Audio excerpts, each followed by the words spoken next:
year was 1969. The Vietnam War was at its height. Man landed on the moon, and BBC Television News moved to a new home, a futuristic television centre first conceived in 1949.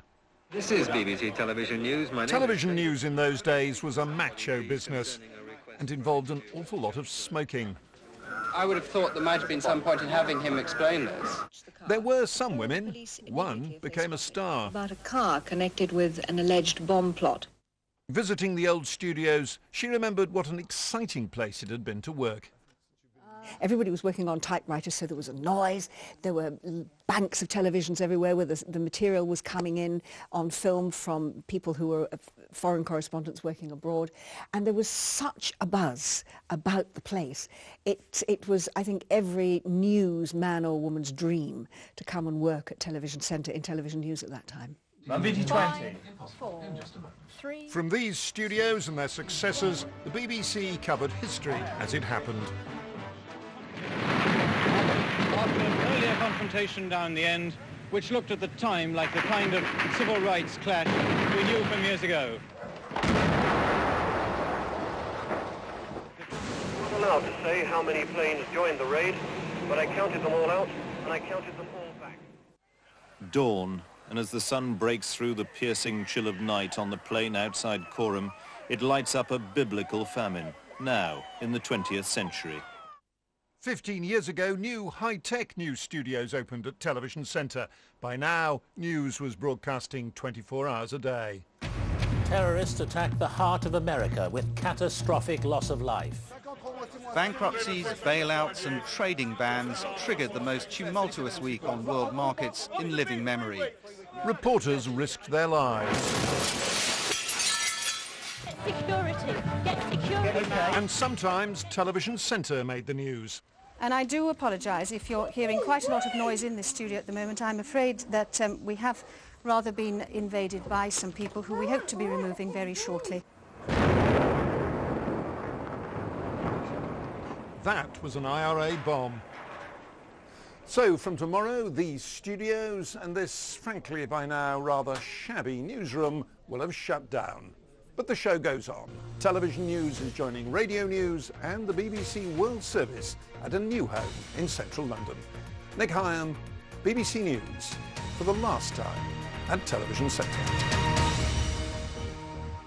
So that's it. Do join us tomorrow for the BBC News at 1, which will be our first bulletin from Broadcasting House. Time now for the news where you are and from the team here at Television Centre tonight. Goodbye.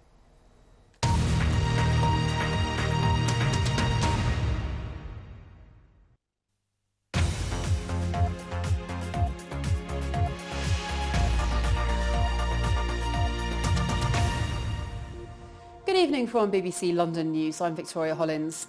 A chief constable has criticised his own officers after a burglar was given a caution.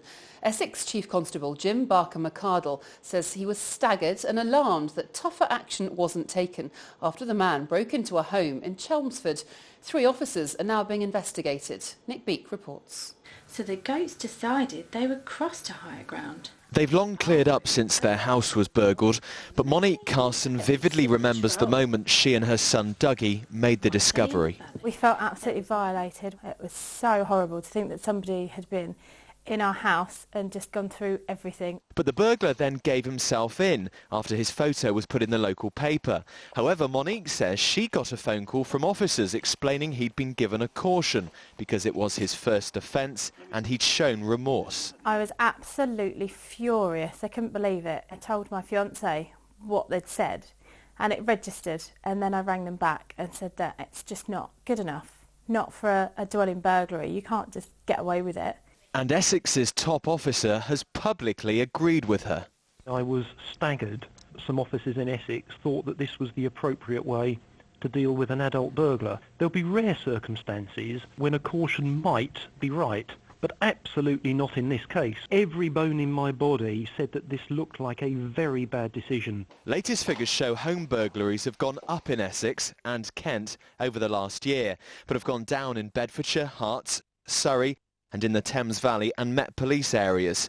Nationally, 1 in 10 burglars was given a caution, and that worries magistrates. In 2011, there were 422,000 police fines and cautions, and I understand that a joint report from the Inspectorate of Constabulary and the CPS warned that 1/3 of these should have come before the courts. Is that tea for me? 3 officers who investigated this case have now been referred to Essex's Professional Standards Department by the Chief Constable. Meanwhile, Monique is still hoping for tougher action on the man who burgled their house. Nick Beak, BBC London News. Up to 50 panels of glass are to be replaced on the Shard. It follows construction damage to the panes, part of the 11,000 in the building, which opened in February. The process is expected to take up to 4 months. Now, some councils looking to save cash are ditching their CCTV systems, but Newham is doing quite the opposite. The borough currently has 959 cameras, and now they want more. Our political editor Tim Donovan explains. Newham Council operates more cameras than the cities of Birmingham and Liverpool combined, including 2 CCTV vans, each equipped with 5 cameras looking out for antisocial behaviour.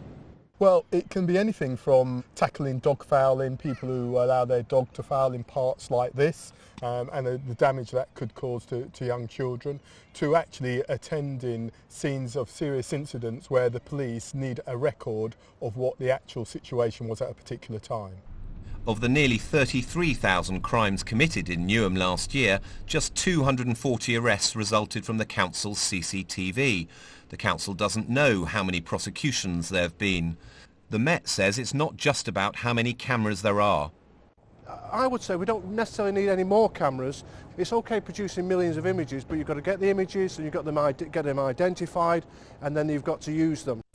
Instead, the Met say it's a matter of how and where the cameras are used.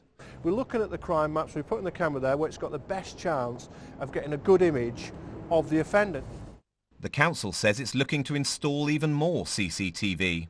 1/3 of our residents tell us that crime and antisocial behaviour is really important. So I think we should spend money on the thing that residents tell us is really important. Now, CCTV doesn't solve all the problems, of course it doesn't, but it helps. According to recent research, it doesn't have much impact in reducing crime, but its big value may be in reassurance. Tim Donovan, BBC London News. And the weather with Georgina Burnett. Good evening. We still have a couple of wintry showers just lingering, but it's going to be a cloudy, cold night tonight with a frost developing. As for tomorrow, we have some sunny intervals, but quite a cloudy picture. In fact, for the rest of the week, it's a bit of a mixed bag, really, of sunshine and showers, some wintriness mixed up in there.